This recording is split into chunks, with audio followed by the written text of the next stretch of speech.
ladies and women across the country, really. People we know that inspire us and are on a journey to finding their sweet spot.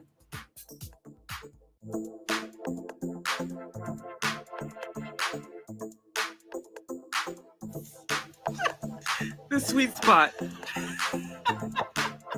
Watching peanuts dribble.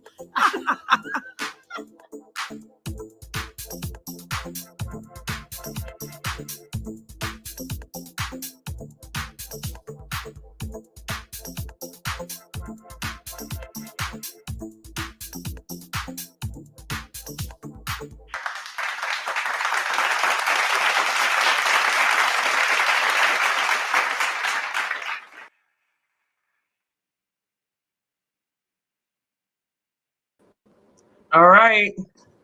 Hey, happy Friday. Oh, hold on. There we go. Little John Denver. That was random. How's it going? Welcome to the Sweet Spot, everybody. I'm Lenora. It's Sarah. We're here. It's Friday. We had another week. It's over. Oh, how was your week? It was good. I don't know. It was a blur. It was an absolute blur. I can't even remember what happened that was exciting. Volleyball's starting now. I'm excited about that. So the girl, your daughter's playing volleyball too, right? Competitive Yes. volleyball. Yeah, we're in full on volleyball Right? all day, every day. Yeah, I know, right? Like double Yeah. practices and just like, okay, Yes. here we go. I never thought we would get here. I'm so excited and happy for them. Yes. It was like 0 to 60. Exactly. Yeah. Nothing, and then bam. Yeah.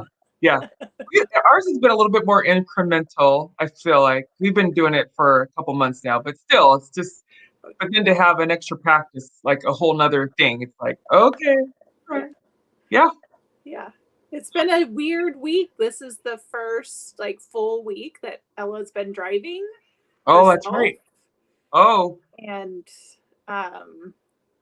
it's bittersweet. So to anyone, 'cause I know you're coming close, coming close. be driving soon. But she's my last one, and so it's it's bittersweet. Like you look forward to the time, like I think you project ahead, like, oh, I can't wait till I have more time and she's more independent. But now that it's here, it's like, oh, I really miss her. I really miss driving around with her and just hearing the stories and things like that. So it's So you still have to take her to practice sometimes then, right? Just so you can have mommy time in the car. Yeah, I think for sure. Like we're not letting her drive very far. She's can stay within the vicinity of the school and our house. So the longer trips, like to the away games and things like that, we'll for sure get some time together. So yes, it's another season of parenting. I know. That one snuck up on you too, didn't it? Oh yes. Yeah, it does. They all sneak up on you. Every change in terms of parenting just sneaks right up on you. I remember when the girls were younger, and I just remember people going, "Oh, just enjoy it, enjoy this," and I was like, Yeah. Like it was kind of painful sometimes, when they're just so young and you're just I want you to be older so I can talk to you. Yes. And then they're older, you're like, I want you to be quiet. Yeah. I want you to be little again. Yeah, right? Then you want to be small. Yeah, he's like, I want to hold you again. Yes. Yeah. Yeah. Grass used to always be greener. Yeah. Yeah, and I am grateful that I had some really great mom friends when my kids were little that really helped me be able to embrace or enjoy that time when they were little. Right. And so I don't have any regrets necessarily about like. Neither do I. Yeah, I tried really hard to like just enjoy and be grateful for each phase because I knew it would not. It would come and go.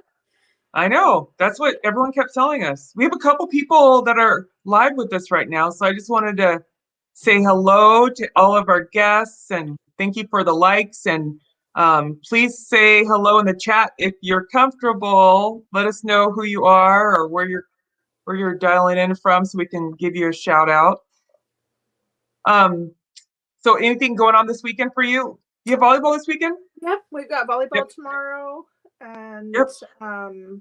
yeah, so that's takes the whole day, and then you come back and you spend Sunday getting ready for Monday. So Yeah, and that's it. So it's over. I know. Too. yeah, Exactly. Oh, yeah. Annie's on. Hi, Annie. Annie, Yay! Very cool. Annie. Well, Oh, we've got a cool show today. I'm super excited. Again, I think we say this all the time, but seriously, like Sarah and I, like we created this show because we wanted to like connect during the pandemic, and we like to talk, yeah, and and we like to learn. We're like lifelong learners. I think we can both say that. yes, Um, and we like to get inspired. And so this is a show about um, us bringing on mostly women and letting them share their story, how they find their sweet spot. And so I am not looking for a house. I'm not in the market, but you just bought a house like what, 2 years ago, I think? a year, just a Yeah, a little year ago, right? Yeah, so right you're a recent home before. buyer. I've been three Yeah, years, 4 years maybe since I bought my house. But I know people that are looking, and I know the market's hot.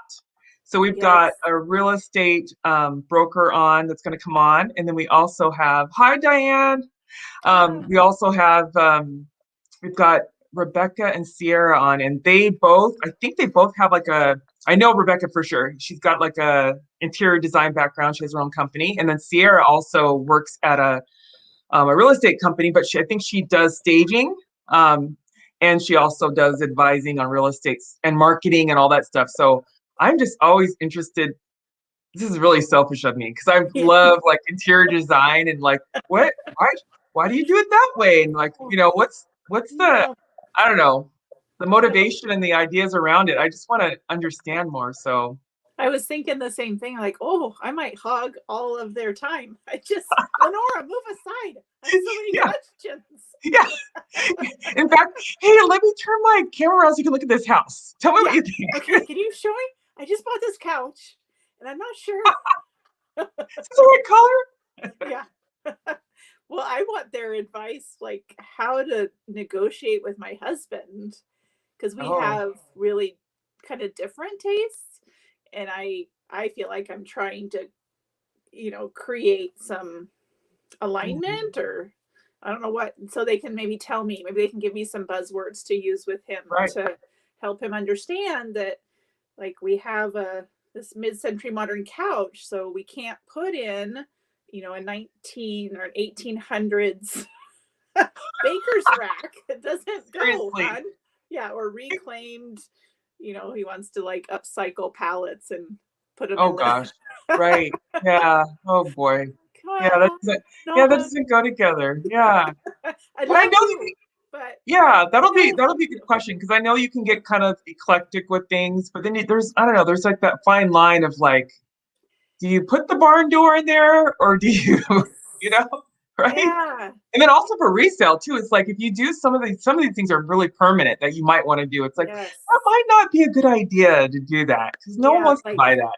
yeah, like bold color, like when to use bold colors and when not. And there's so many really pretty textiles and mosaic like tiles and things that I would love, but I'm like, I don't know. Like, is that too much? What's too much? What's not enough? Right. All Yeah. right, let's bring them on. We've got Janice here and Sierra and Rebecca. Let's go ahead and bring them in from the green room.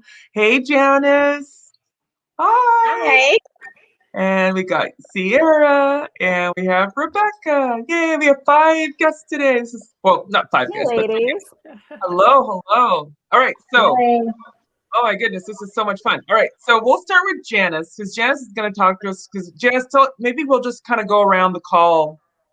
And if you can just kind of high level tell us like your name and your company you work for or you own, and like what do you do? Like what's your elevator pitch? Okay.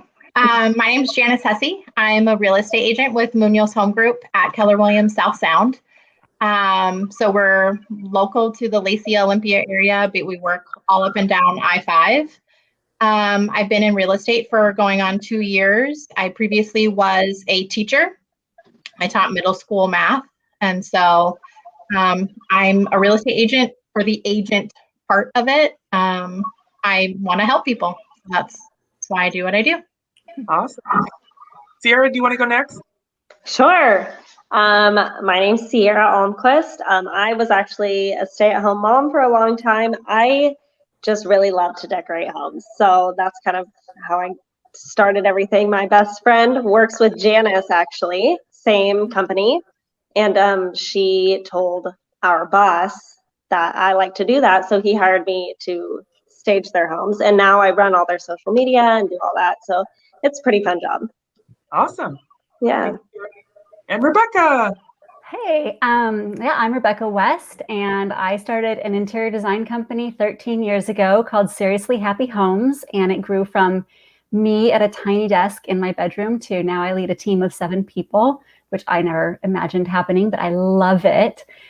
We are based in the Green Lake area. We help people within 10 miles of Green Lake for real, like in-person projects, and then we also have virtual services. And Sarah, actually, when you were talking earlier, I just got off a call with somebody with virtual help, and they were like, literally, what kind of sofa should I get? What do I do with this corner? So those are really normal questions that I field all the time. You can throw them at me. I'm loving it. Cool. All right. So, Janice, tell us about and anyone can jump in on this one, but just because Janice is a real estate agent, what's the market like? Because I've heard stories. Like I have a friend that just all of a sudden decided, yeah, I think we're going to sell. And then they list it. And within the first day they get multiple offers. Is that kind of the case for all of Washington State or just certain parts? I can't speak to the east side of the state necessarily because my experience is, like I said, up and down I-5, South Sound area is where I do most of my business. But we are definitely seeing multiple offers on that first day. We call it a seller's market.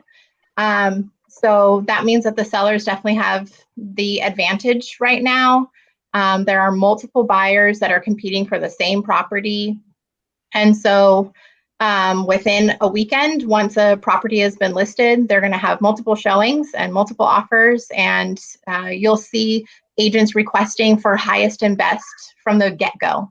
So there's no such thing as negotiating right now, not from the beginning, not on a brand new listing that everybody else wants to. If you're looking at a listing that's been sitting there for a while, there's probably something wrong with it, right? It needs some love from our interior designers, or maybe it was priced incorrectly. And so if it's been sitting there, then there may be some negotiating room. But our incredibly low inventory is driving that demand. And so supply and demand, it's a very natural, consequence of what's happening in our market right now. There's just far too many people looking in this area and not enough homes for them all. Yeah. Is that my phone? I don't know. So I was just wondering, and this could go to anybody, do we know the reason why the market's so hot? Is it because we're in a pandemic and there's a lot of office people that are teleworking and they're like, well, gosh, I don't really have to go back into work. So I might as well move to the place that the area that I really want to live in. Yeah. Or I don't know. Our market has been hot for years now. And people keep waiting for this kind of burst or this bubble that happened in 2009-ish.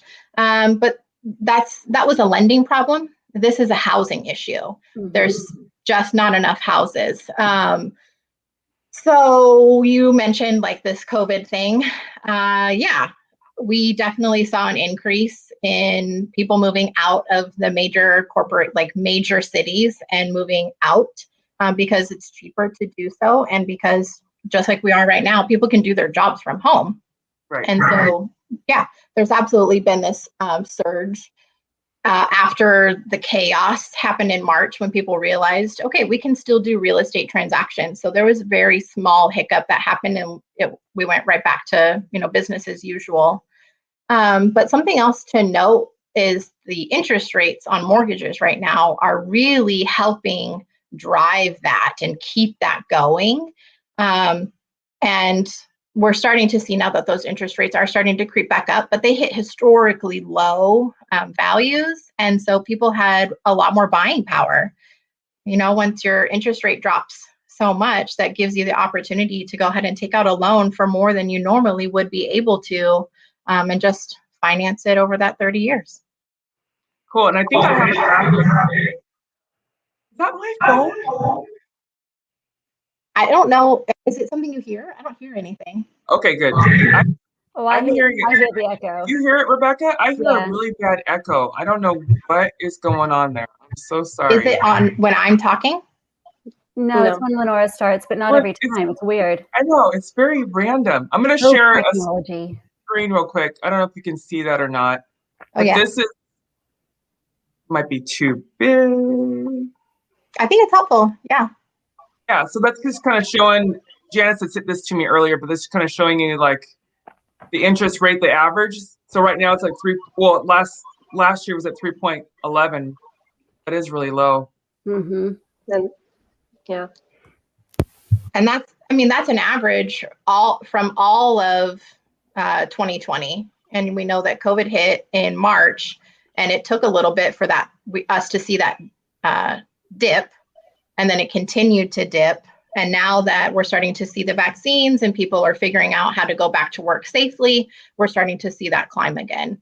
Right. But it still is low. So if you haven't, talked to your local lender about getting a refinance yet, go ahead and do that. Take advantage of those low interest rates because, like I said, they're going back up. Yeah. Or if you're thinking about buying a house, do it now because those interest rates are going back up. And Right. also related to that, as a homeowner myself, something I didn't know about until somehow I made it till 43 was HELOCs.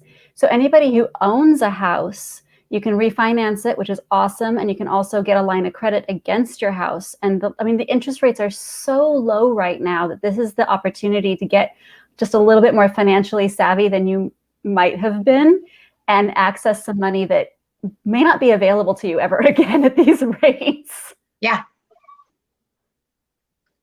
Yeah, Rebecca, I just learned about those too recently, but I forget the acronym. It's home equity. It's an acronym, right? Home equity line of credit. So it's a line of credit against your house, and they tend to last for 10 years. And it's basically like having a credit card that sits there that costs you no money until you use the money. So it's a good thing to have as a cushion. You obviously want to talk to financially people to figure out what the best solution is, whether it's a refinance or a line of credit. But, so many of us aren't taught good financial information. And I can't believe it took me so long to learn about those things, but I was really grateful that I learned about it when I did. And now I just know that I've got this big chunk of money there in case the worst were to happen. Yeah, that's so true. I really, that resonates with me about being in my 40s before I kind of finally feel a little bit confident about money and starting to kind of wrap my head around it. So there's a great book I just read along with my bookkeeper called Financial Intelligence. It's one of my favorite books on getting a little savvier about money. If anybody wants a good read on money, it's not dry. Like, I'm an interior designer and I enjoyed it. Yeah, I was going to say the topic sounds incredibly dry. Yeah, no, it's actually really, really well written. I'm learning through real estate that obviously the two go hand in hand, that I need to understand the lending piece of it as well as the market piece. But I feel like so much of my job is really knowing so much more about lending than I ever realized I would need to really be able to speak to people about it and explain to them when is or not is a good time to be making those moves. Because it is such a huge investment. You want it to be timely and make sense for you. It's really kind of amazing when you think about our industries, interior design and real estate. We're helping people who are thinking about spending a ridiculous amount of money. And so you think you're getting into these jobs that are just about houses and throw pillows and kitchen remodels, but we're really advocates for people in making some of the biggest life decisions they're ever going to make. And there's True. long-term repercussions to Mhm. some of those decisions, right? Like, Yeah. I don't know if any of you had this, probably you might, something you all might be interested in on Instagram. There's an account I follow, Zillow Gone Wild. Oh, Have you seen Oh. it? That I sounds haven't funny. seen that one. okay. Give us the synopsis. What the heck? Yeah, it's It's like houses with their tops pulled up. yeah. People kind of scour real estate listings and send them to this Instagram page and like, look at this. And so there might be $1 million homes or you know, $250,000 homes, but it's the way they're maybe decorated or things about them. One other day, it was all green carpet. Every square inch was lime green carpet and then lime green wallpaper over every. I was like, Wow. we're gonna have Rebecca weigh in on this. We should. Well, and honestly, it's more Sierra because, you know, I am all about personalizing your home. If you want all lime green, I'm in it with you. But when Yeah. it comes to sell your home, you've got to depersonalize. You definitely can't do that. Yeah. Yeah. So, Sierra, you wanna tell us neutrals. about- yeah. Yeah, tell us more neutrals about is that. just, it's always better to do neutrals. Like they don't want family pictures. They don't want Yeah. anything like that in your house when you're trying to sell it, because then it helps the buyers visualize their own things in there. So keeping things simple is definitely better. Do not paint your walls lime green if you're trying to sell your house, please. I don't know that I've ever seen lime green carpet. My Grammy had dark green carpet through her entire home. Right. And Yeah. growing up, she had all of them. She had a white carpet or a white couch covered in plastic. Like she had very fancy things. And so I thought it was just like, oh, like a fancy person has green carpet. That's funny. So I've got Rebecca. No, well, you both sent me stuff. So I'm going to show Sierra's first. So Sierra sent me. I hope I get the right one. Let's see here. All right. So Sierra, you sent me. Nope, that's me. Yeah, I was gonna say that's not me. Is that Rebecca? Yeah. Okay. So Rebecca, tell us about this one. Then. This is a before. Yeah, so this is one of my projects where I had a client who didn't like her existing fireplace and she wanted to hang the TV over the fireplace. She wanted new paint colors, new furnishings for the living room, and she wanted to work with her existing dresser and that hutch you see. And so one of the challenges if you have a brick fireplace is, well, how am I going to run the electrical to my TV if you want it over your fireplace? So in this case, since she didn't like the look of the brick either, in the after, you'll see that it's covered in a new tile, a stacked stone. Oh, yeah.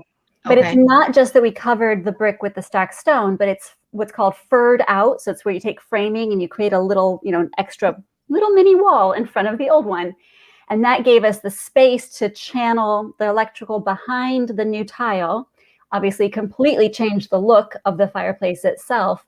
And then you can see the little sneak peek of the dresser on the right and the hutch on the left, surrounded by all the new furniture and new paint colors and everything like that to create the after effect. So what would you call this? Is this kind of like mid-century modern or no? Well, it has a little bit of that effect because you're seeing some of those more elongated lines that are really classic and iconic to mid-century design. But I would definitely call this eclectic with a mid-century leaning. Yeah.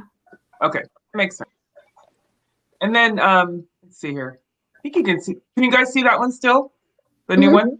Okay. So Sierra, this one's yours, right? Oh, it hasn't changed from the blue fireplace. Okay. Hold on a second. Yeah. I'm getting used to stuff here. Let me share my screen again. Hold on. I think I figure this. Scared. Oh, same one. Okay, let's keep going then. So here's there the it is. before. Yep, that's a Oh, it's- basement. That's a basement that I did. And so what do they really have their washers in the middle? In the middle. It's kind of funny with before pictures, you know, I'm just taking the pictures as a reference when I'm there to measure. And so in this case, the washer happened to be right in the middle of the room, but that wasn't a design choice. It was just, you know, mid mid demolition. So this is a basement space that the client really wanted to make pleasant and enjoyable. And obviously in its current condition or previous condition, it was not. And so when you look at the after, you're looking at the same view. And if you go back and forth, the window in the upper left corner kind of gives you a touchstone. Like, yes, that is the same corner. Oh, yeah. Yeah. Was that brick there before? Yeah, the brick was there, but it was kind of gross because it was surrounded by all the other unfinished things. So by keeping the brick in the room, it keeps that kind of fun industrial vibe. But by bringing the blue into the room, it makes the red brick kind of warmer and more alive. And then, of course, we covered the floors in a wood look vinyl. So it's not real wood. You don't want to put real wood over basement floors. If you do, there's some considerations you want. In this case, we used vinyl also so that we wouldn't lose a lot of headroom because vinyl is really thin. And then some people are so afraid of using dark colors in dark spaces, but sometimes embracing that coziness is the best way to make it feel inviting. So we went with navy blue on the walls. We brought the warmth into the floors, and then the contrast with the bright carpet and bright ceiling. It's the contrast that creates the lightness. So this is the after of this basement. There's a lot of pillows going on. Yeah, so the gray ones are actually part of the sofa, and then all the rest of them, she wanted this great boho vibe. So, if you want boho vibe, you're going to have a good collection of pillows. You can never have too many pillows. I know. I'm going to take this. I'm going to take that one snapshot, show it to Joe. He always says that. We have too many pillows. You can never have too many pillows. I do think you need some room for a butt. At least one butt. All right, let's look at, Sarah sent me, I think I'm going to find it now since I closed the other one. This should be it. There we go. All right, so this is a before. Yes, that is the laundry room. Yep. There was just no storage, so we put storage in it. Very plain. Yeah. It's plain, but it's very standard. That is very standard. Yeah. Typical of what a lot of people. I know. It kind of looks like, it kind of looks like mine. So. It's new construction. It's a standard laundry room, but yeah. I think this is it. Yeah. Yeah. Nice work. Yeah. Yeah. So we just stenciled the back wall, give it a little boho vibes. And I'm a sucker for storage because I don't like things sitting out because I'm minimal. So having storage is a must for me. So. Yeah. So the background that, I love the background. Is that contact paper or wallpaper? It's a stencil. I used actually the paint markers that you buy at Michael's. Yeah, and just use a cardboard stencil and just stenciled it right on. Oh wow! So it's paint. Did you repaint? Did I repaint? Yeah. Just the back wall. Yeah, just the back wall. I painted it white. Yep, added the stencil on. I do a lot of woodworking, so the wood top was a must. I love that. Thank you. Okay, I think you sent me one more. Hold on. I know, and they were not in order. I'm sorry about I know, that. it's okay. Is that the? Yeah, that was my before. Yeah, and like I said, I'm super minimal, so the pictures above were just not doing it for me. And a lot of people want something extra in on their walls and stuff, and sometimes you don't need pictures. Sometimes you need texture. So we went ahead and we did the oh my gosh, sorry, my dog. No, is this the house that you're gonna sell? Someone's gonna sell? No, this is actually my own personal house, but I gave examples because I feel like it is up the value a little bit. Yeah, I stop. I actually like this one. So let's look at the after then. Is that the Yeah, that's the after. So I just board and batten. Yeah, we just added wood to the walls, and I feel like it just gave it so much more. Yeah. And I don't know. I think that when people look at houses, that they think it's more like custom when you have something extra like that. So yeah, obviously it makes it feel bigger. like It having does. those lines go Yes. up like that, it carries your eye up. And so it makes it feel like the ceilings are taller in that space, even though, I mean, you Yeah. obviously didn't do any reconstruction. Yep, without doing that stuff. And one of the things Yeah. that's so important is scale. So what she did so nicely there is instead of having a lot of small things, she has one big focal point. And so, you know, that makes it so that the whole room is more interesting, but also less busy at the same time. Fewer, bigger things is a pretty good mantra, especially if you're going for something that feels calmer or more minimal. Yes. Yes. That's I beautifully remember. done, Sierra. Thank you so much. I don't know as much as you, so I don't know how to Your explain work it as is well. gorgeous. It speaks for itself. Thank you. That's what I was curious. I bet each of you has some like go-to like tricks or advice for people about Yes. like yeah, are there, I don't know, do you want to go around and what's like one or two go-to pieces of advice? And I'm again selfishly like, this is for me. I just bought a house. Well, Like- Sarah, you had said earlier in the intro that you were talking about like you and your hubby getting on the same page, which is something that I really love addressing, partly because one of my previous careers was teaching ballroom dance. And so literally getting two humans to move together. And one of the things that I find trips couples up a lot is that they try and use words to get on the same design page. But we all mean really different things with words. I can say, I want a blue bedroom, and you're going to have potentially a totally different idea of what a blue bedroom would even look like. So I always say, shut up, don't use words. You're just going to start a fight. Yeah. And instead, go on Houzz or go on Pinterest and individually get together 10 images of bedrooms that you would love to come home to. And don't cheat, do them on your own. Then we can do two things. Number one, you can look at each of your idea books and you can go, what's consistent in this collection of 10 images that I like? Maybe it's that you like clean lines, or maybe you like curves, or maybe you like bold color, or maybe it's all really light and airy. And then, so you do that individually, and then we look at them side by side and go, okay, what do they have in common and where are we different? And how then can we merge these two stories? But it all starts with not using words because they are not helpful. Yeah. So smart. So smart. Yes. Yeah. That's good I like advice. that. Yeah. No. Janice, you So- probably the same thing happens to you. Oh, sorry, Lenora. No, go ahead. I was thinking that same thing can happen when people are buying a home. That Yeah. two people in a relationship don't agree. Yeah. I mean, I can speak to that. I think that I do my best to keep out of it.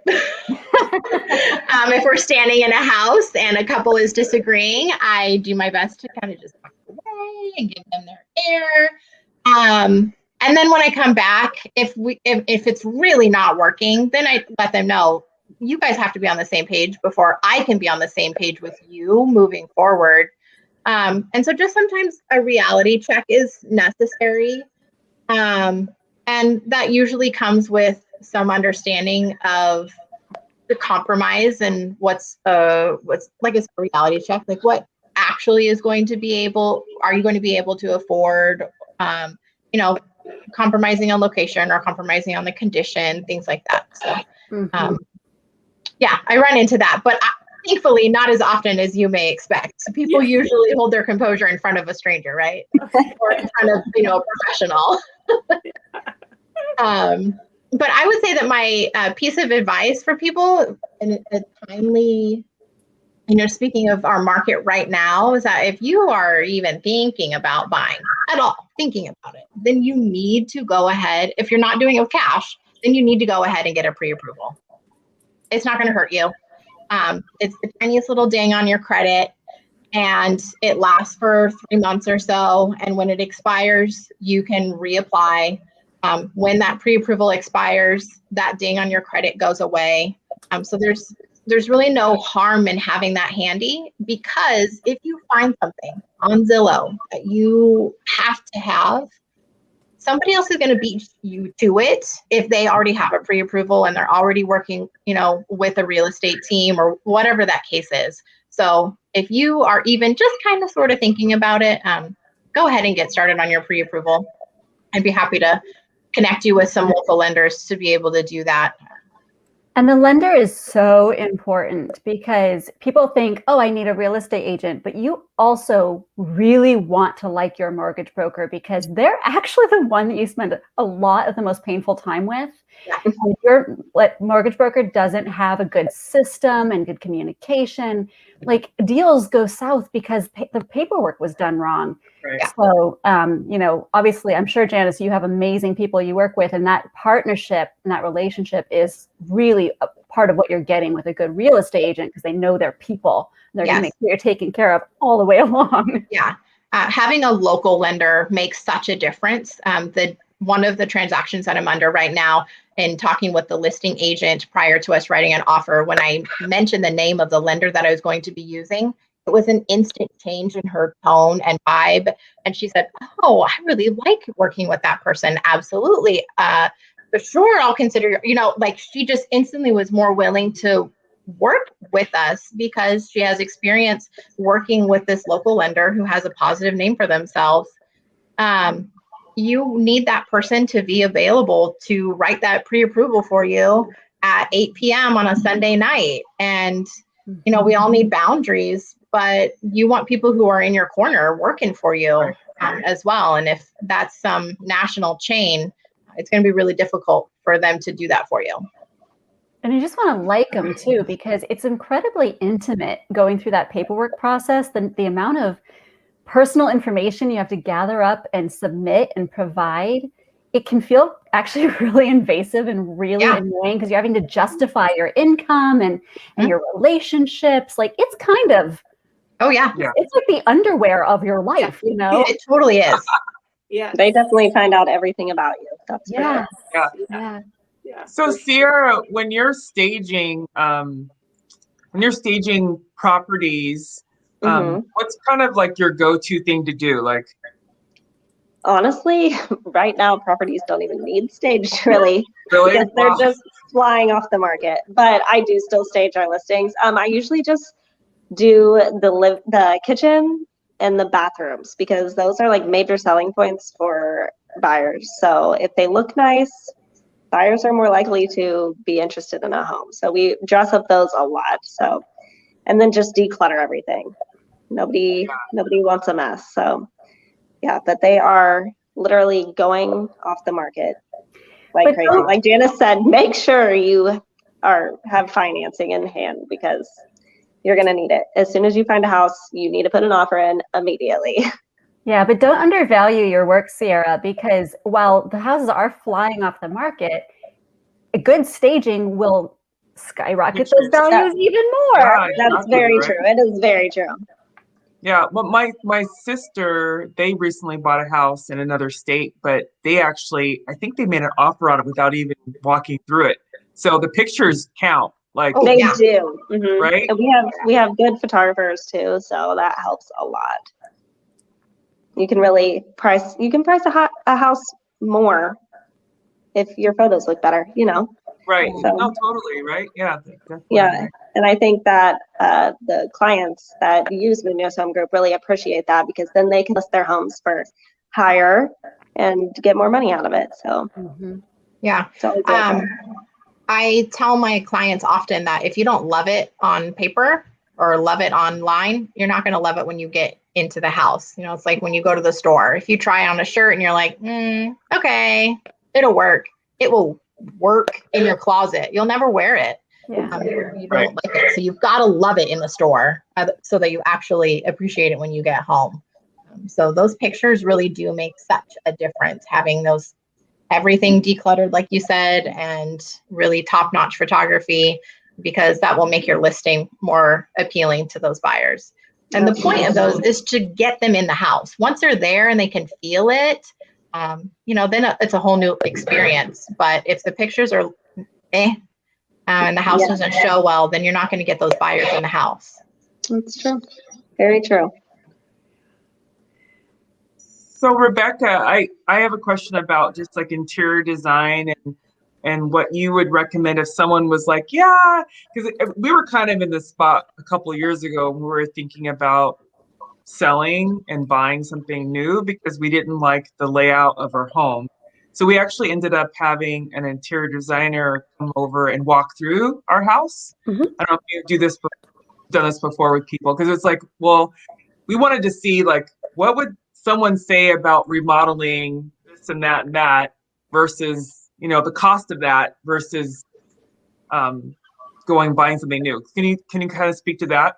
Well, are you asking me if you should remodel for selling, or are you asking me if you should remodel or buy a new To house? live, right? It's kind of like Love It or List It, you know?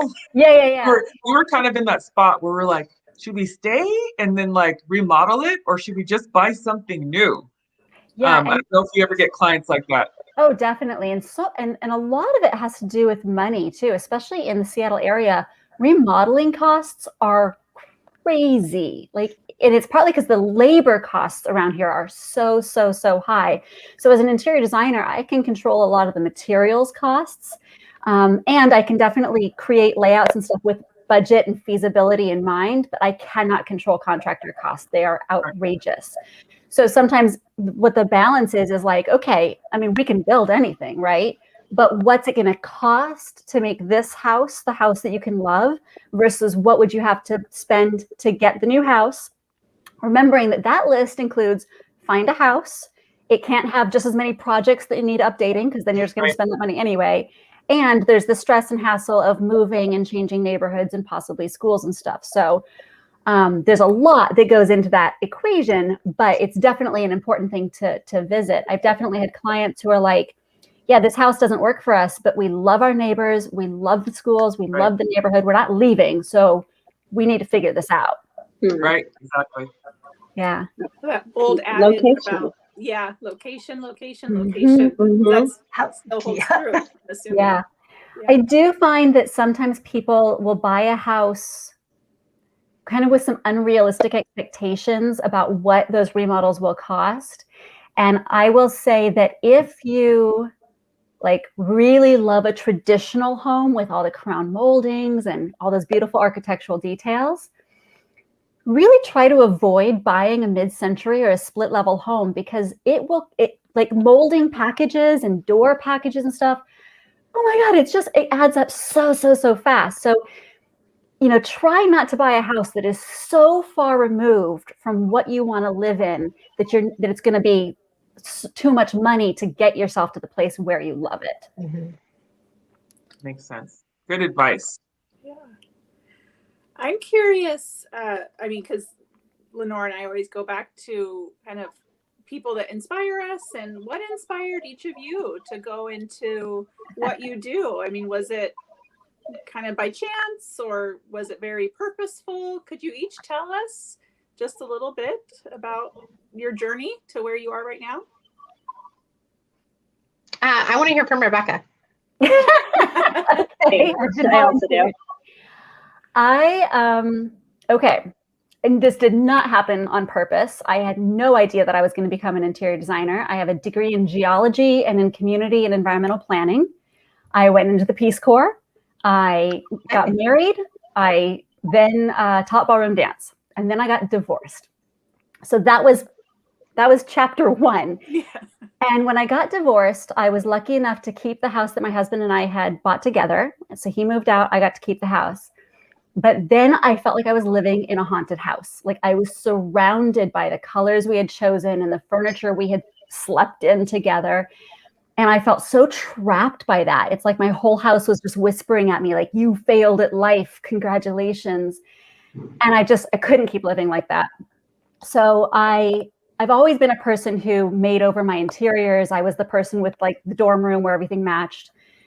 But I didn't take it seriously as a career because I am civic minded. I love science. I'm like, I am not about rich people and their throw pillows. Like, no, thank you.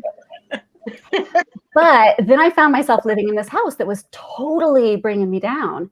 So I made over the house. I started with some old paint in the garage, and I just started painting. I mean, it was horrible. I got black paint, and I painted my vaulted ceilings. and there was a lime green accent wall, speaking of what we were talking about earlier. And then I did a faux finish turquoise wall. I mean, it was bad. But what was so good about it was that it was so bad that I had to fix it. And I had to fix it now, like with intention. So then I created this feminine, beautiful cocoon. I sold all of my furniture on Craigslist, and I bought all, new furniture for myself. I bought myself a twin bed. I'm like, this is a bed for one person. Nobody's invited.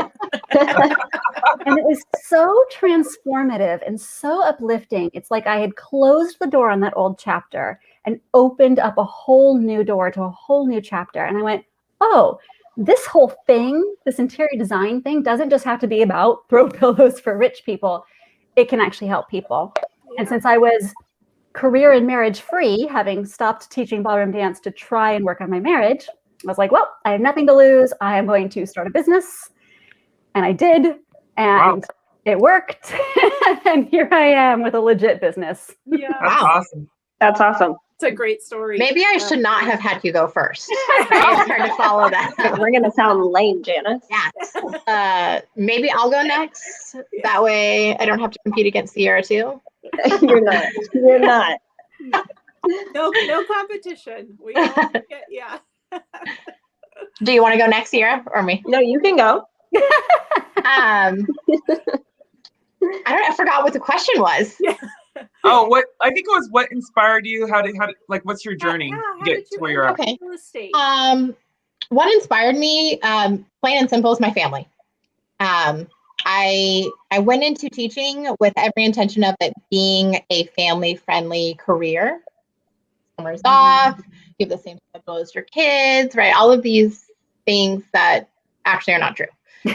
So after I had my son, I finished that year of teaching after maternity leave and decided that I needed to stop so that I could be with my family every single day instead of trying to squish it all into a spring break or all into a month-long summer vacation. So I started interviewing different real estate brokers to see who could be a mentor for me, because I knew that I would need to be learning how to do this and how to do it well. And I found myself interviewing with Jason Munoz at Munoz Home Group, and that was a recommendation from a friend. And Teresa was there, who's our transaction coordinator. She was able to explain, like, you can be the Pinterest mom. You can do all the things you want to do as a mom and still make some money so you can do your target runs. So having my family really was the grounding piece, and I need a career shift so that I can be more present more often. I was waking my kid up to take him to daycare and picking him up when he was too tired and whiny and fussy, and that wasn't the mom I wanted to be. So I needed to make a shift so that I could be the mom that I knew I wanted to.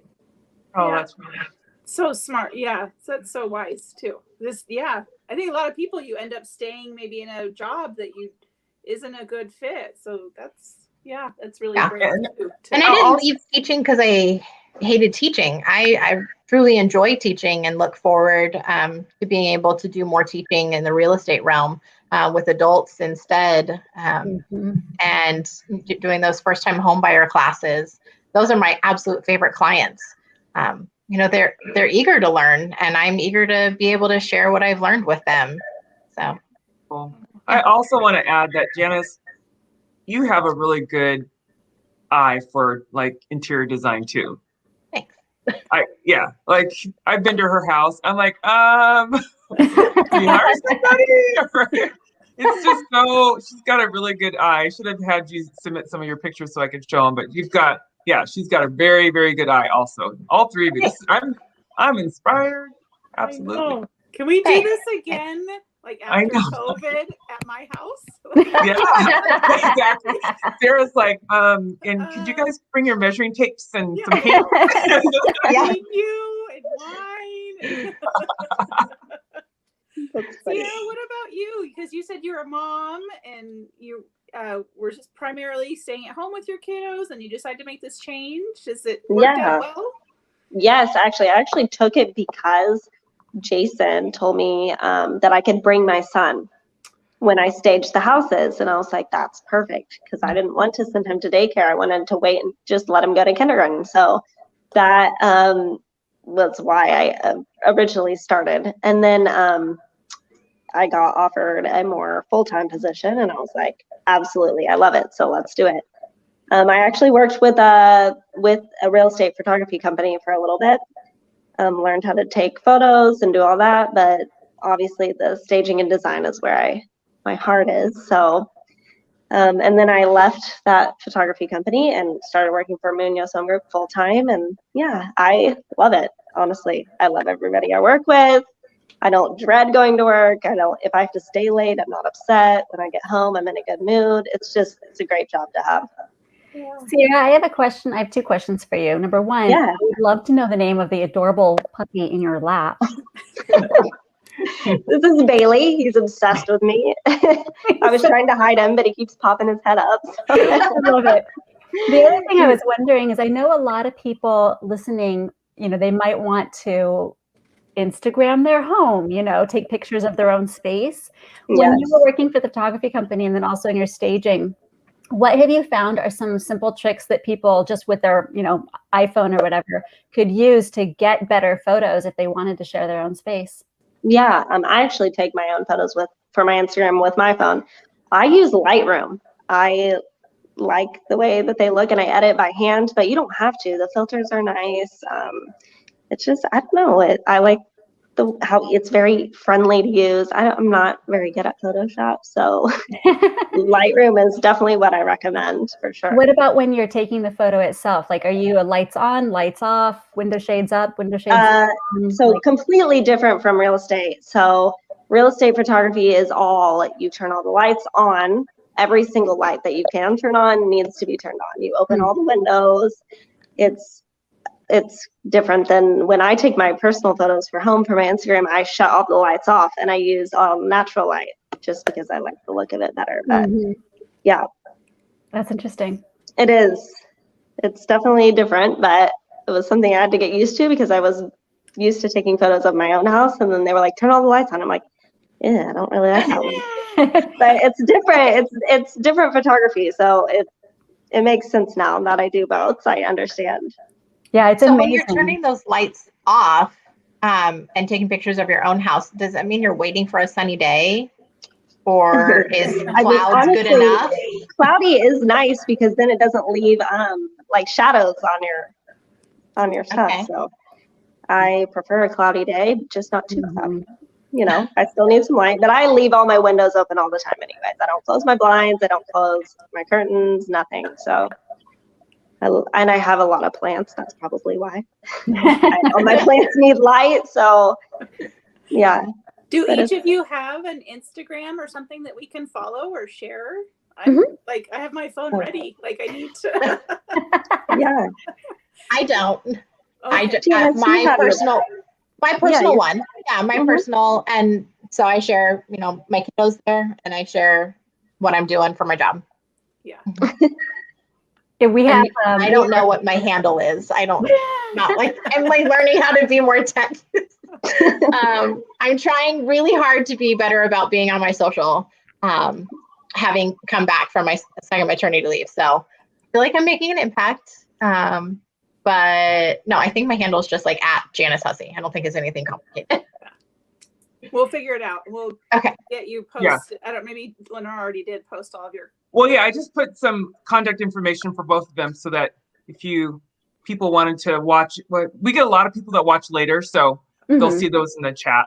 Sure. And I can send you like my digital business card. Yeah, we can put that in there. So as we kind of close out, I mean, Sarah's been asking this, so I thought I'll just do it. So what are you kind of looking forward to in 2021? Oh. And it could be work or personal, whatever you want to share. But is this for everybody, or are you asking me? Yeah. all three of you. Go ahead. Gosh, I don't know.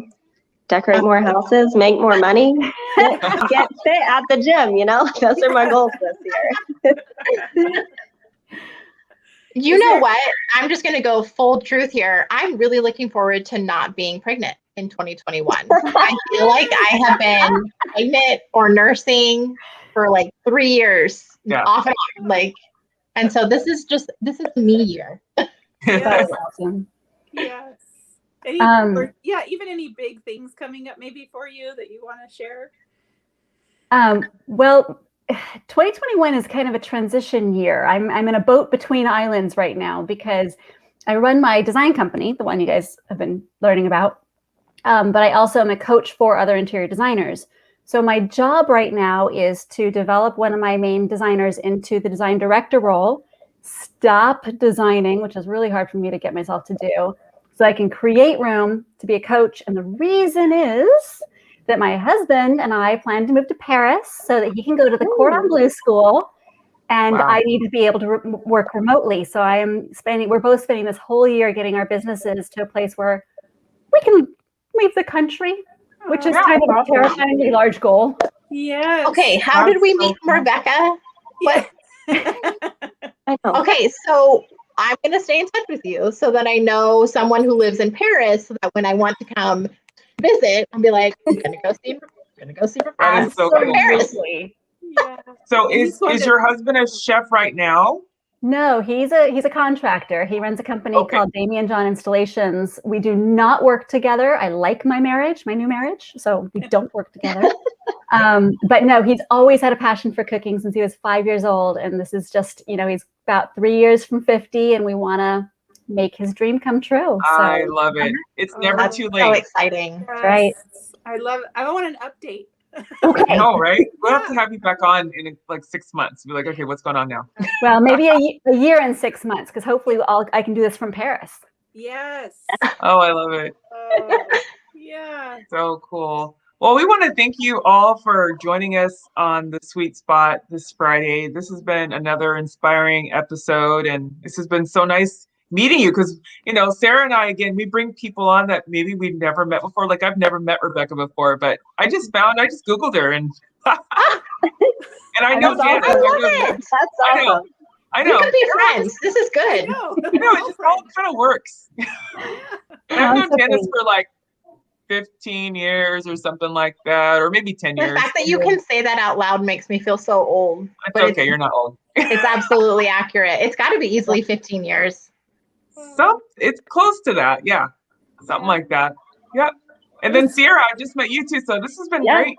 Yeah, Thank thanks. you fun. so much for having us on. It's been a really fun conversation. Yes, I agree. Yeah. Thank you so much. Yeah. This is- Thanks, guys. Yeah. All Great right. stories. Great. Yeah. And next great time, I guess, is at Sarah's house. Yes. Yeah, Yeah. absolutely. Seriously. July. After Yeah. we all get vaccinated, it's on. Right. My house. All right, thanks everybody. So See you nice later. to Bye. meet you all. Thank you. Good night. Have a great Good night.